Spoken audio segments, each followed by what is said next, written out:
ආයුබෝවන් යාළුවනේ. අද මම ඔයාලට කියලා දෙන්න යන්නේ රසවත් විදිහට බීට් කරි එකක් කොහොමද හදාගන්නේ කියලා.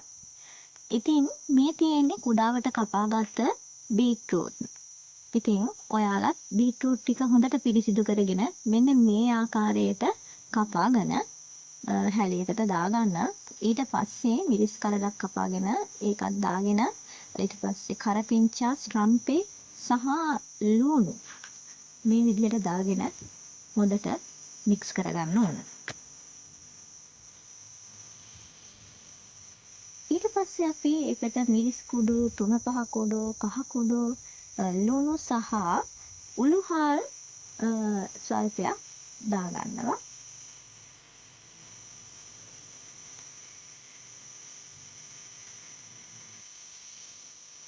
දැන් මේ සියල්ලම හොඳට කවලම් කරගන්න ඕන.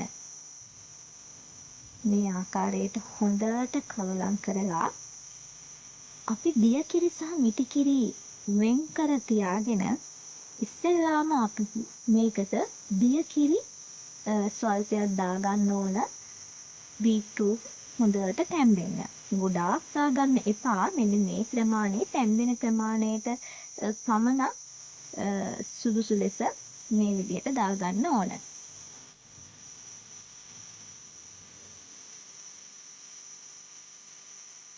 දියකිරි ස්වල්පයක් දාගත්තොත් හොඳටම ප්‍රමාණවත්. දැන් අපි මේක මේ විදිහට උයා ගන්න ඕන.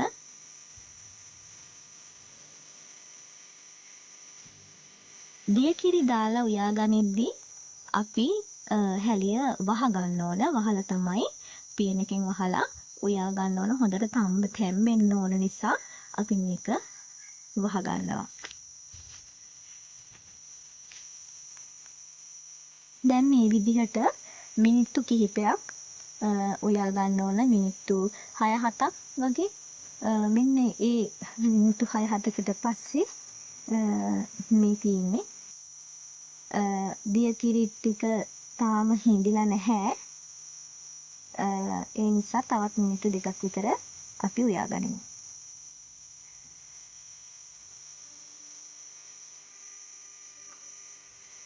දැන් අපි බලමු. දැන් දියකිරි ටික හොඳට හිඳිලා තියෙන්නේ. දැන් මෙන්න මේ අවස්ථාවේදී අපිට පුළුවන් අපේ මිටිකිරි ටික එකතු කරගන්න. මෙන්න මේ වගේ ස්වල්පයක් ප්‍රමාණවත් පරිදි ඔයාලට පුළුවන් ඔයාගේ කරියකට එකතු කරන්න.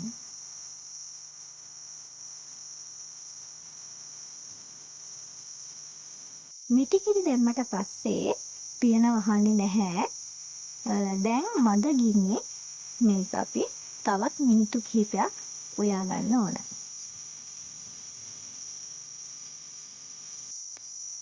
බීට්රූට් උයද්දී රසවත් වීම සඳහා සමහරු පොල් තෙල් ස්වල්පයක් එකතු කරනවා.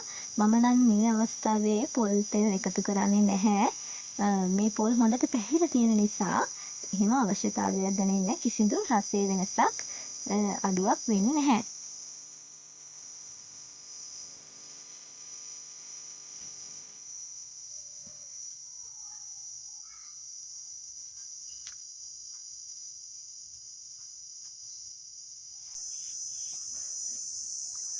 මේ විදිහට මද ගින්නේ විනාඩි 3ක් 4ක් වගේ උයා ගත්තට පස්සේ තමයි මේ පෙන්වන්නේ.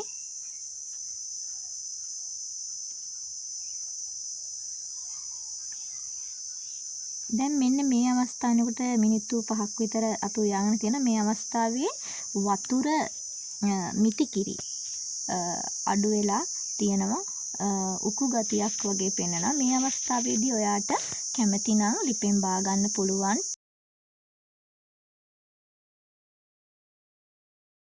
ටිකක් වේලෙන්න වගේ බත් එක්කට බඳින්න වගේ ඕන නම් තවත් මිනිත්තුවක් 2ක් තියලා තවත් වතුර අඩු වුණාම ඔයාට ගන්න පුළුවන්. ස්තුතියි වීඩියෝ නැරඹුවට.